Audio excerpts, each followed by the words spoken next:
जी तमाम सज्जनों ते मित्रां नूं तुहाडा अपना मेज़बान आरिफ खान अपने प्रोग्राम ओला दे विच जी आइयां नूं आखदा है।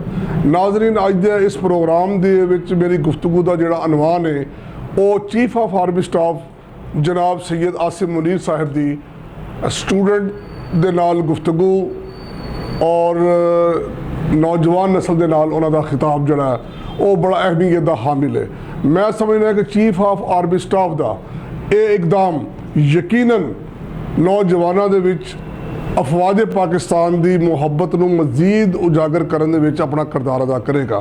और मैं समझना कि आर्मी चीफ साहब नूं थल्ले जिहड़े इन्हां दे फॉर्मेशन कमांडर्स वगैरह या जो उन्हां दा अमला है उन्होंने ये हदायत करनी चाहिए है कि ऐसियां नशिस्तां नौजवान नस्ल के नाल तलबा के नाल जिहड़ियां ने वो महीने दे विच एक या दो जरूर रखन।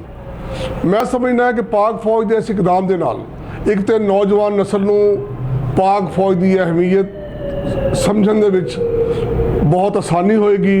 पाक फौज के नाल नवीं नौजवान नस्ल दे विच मुहब्बतां नूं परवान चढ़ांगे और यकीनन साडी इस कौम ने हमेशा ही अफवाज पाकिस्तान के नाल जिसले भी कौम के उत्ते वक्त आया मुल्क के वक्त आया साडी इस कौम का जिहड़ा जज्बा है वो हमेशा पाक फौज के शाना बशाना रहा।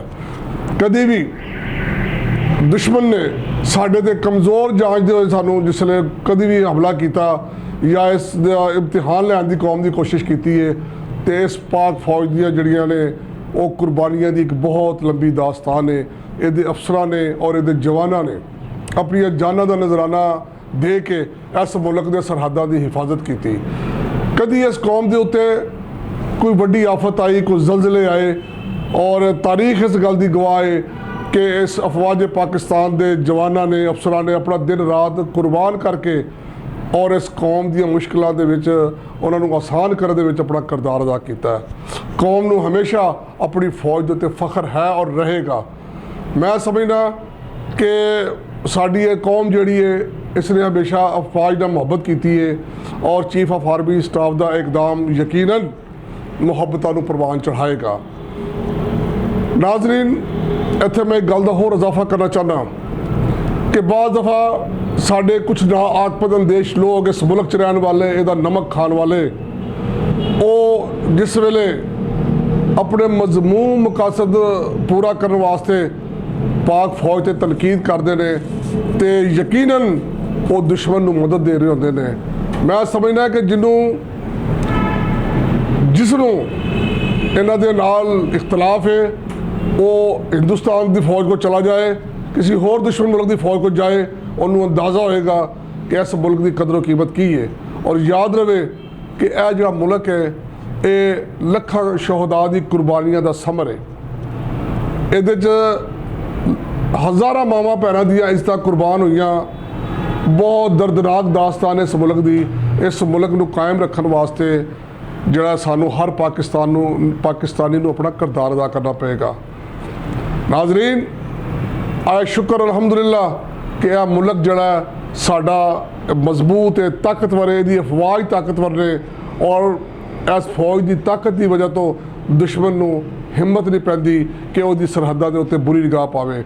और जिथे भी नाजरीन दुश्मन ने सानू कमज़ोर समझदे होया हमला किया या पाक फौज का इम्तिहान लिया तो तारीख इस गल की गवाह है कि फिर अफवाज पाकिस्तान ने दुश्मन के इरादियां नूं खाक मिलाया। मैं अपनी गुफ्तगू ख़त्म करने तो पहले मैं chief of army staff Syed Asim Munir साहब नूं दिल दी गहराइयां नाल मुबारकबाद देना और इस अज़म का इजहार करना वा, यकीन दिलाना है कि इंशाअल्लाह ताला असी भी और पूरी कौम पाक फौज के शाना बशाना है और दुआ करने कि यह मुल्क जिहड़ा साडा लखां कुर्बानियां तो बाद मार दे वजूद आया, अल्लाह पाक नूं सलामत रखे। और असी दुआ करने कि साडी अफवाज पाकिस्तान दिन दुगनी रात चौगनी तरक्की करे और ये मज़ीद मजबूत होवे ताकि साडे मुल्क दी सरहदां की हिफाजत हो सके। इहदे नाल ही तुहाडा अपना मेज़बान इजाज़त चाहता है।